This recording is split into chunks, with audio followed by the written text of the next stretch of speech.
Hello, bonjour et bienvenue dans cette nouvelle vidéo dans laquelle nous allons essayer de mettre en place une formation dédiée à l'apprentissage de la stack MERN à travers ici un projet pratique.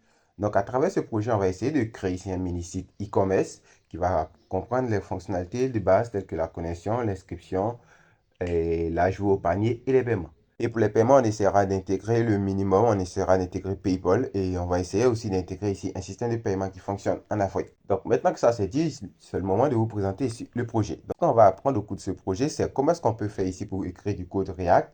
Et en même temps, ce qu'on va apprendre, c'est qu'on va apprendre à mettre en place ici un backend sécurisé en utilisant ici Node.js et Express. Du côté de l'interface qui a déjà été réalisée, j'ai réussi à mettre en place ici l'espace d'authentification. Bon, j'ai mis en place l'espace d'authentification. Donc, pour juste ici une petite démo, on aura ici un petit site et on pourra cliquer ici sur m'inscrire pour pouvoir s'inscrire. Donc, on viendra là, on pourra créer ici un compte. Par exemple, je prendrai ici mon compte. Je voudrais créer ici un compte avec mon nom et avec ici mon mail.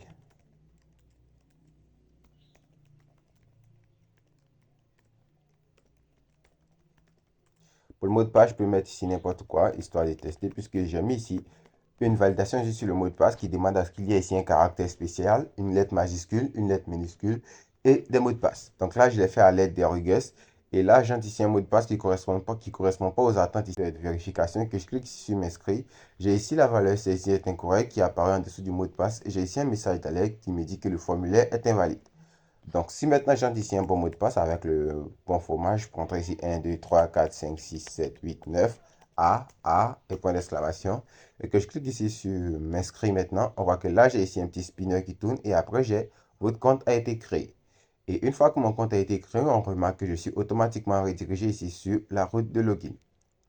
Donc, maintenant que je suis redirigé sur la route de login, ce qui me reste à faire, c'est de me connecter. Donc, pour me connecter, je peux faire pareil. Je prends ici mon email.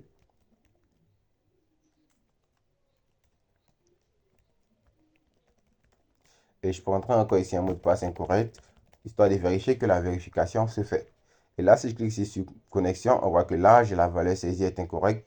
Et ici, j'ai un message qui me dit que veuillez remplir le formulaire. Donc là, le message, c'est juste quelque chose qu'on doit changer. On devra dire que le mot de passe est incorrect.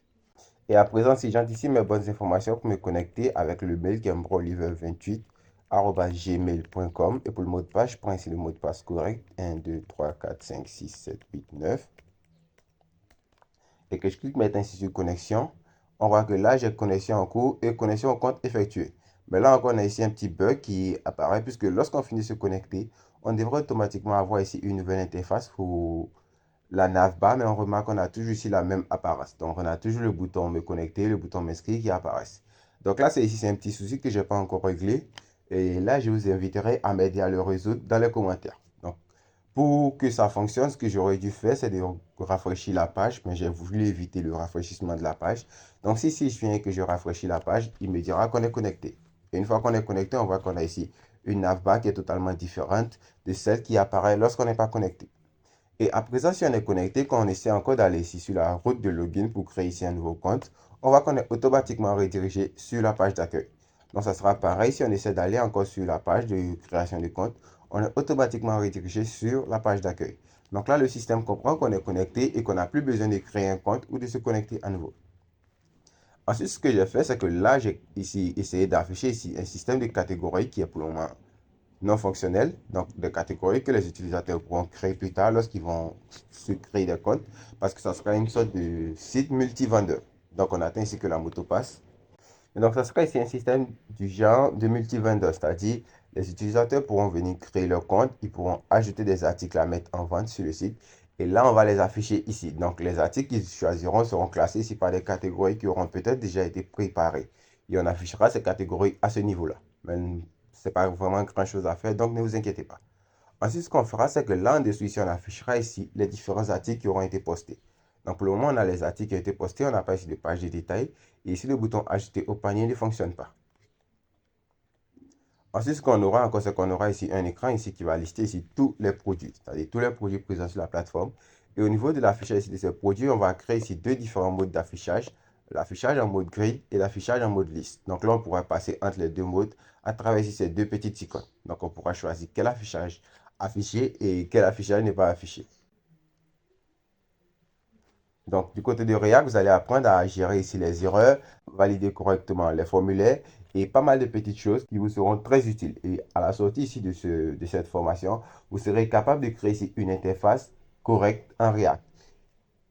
Et puisque cette formation ne concerne pas totalement ici React, elle concerne aussi le framework Node.js, vous allez apprendre à créer ici un backend sécurisé, à mettre en place ici l'authentification, à créer ici la sécurité des routes. Vous allez protéger ici certaines routes et vous allez faire tout ce qui tourne autour ici du backend pour pouvoir rendre ici notre application fonctionnelle.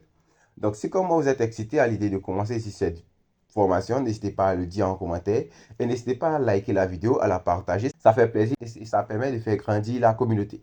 Et plus il y a de monde, plus c'est bon. Donc, je vous remercie d'avoir vu ici ce petit preview et si jamais cette idée vous plaît, n'hésitez pas à continuer dans les épisodes suivants pour qu'on puisse commencer à mettre en place ici notre système. Et aussi pour finir, on a la fonctionnalité de déconnexion. Donc là, on a juste ici le bouton me déconnecter. Et une fois qu'on clique sur le bouton me déconnecter, on est automatiquement déconnecté.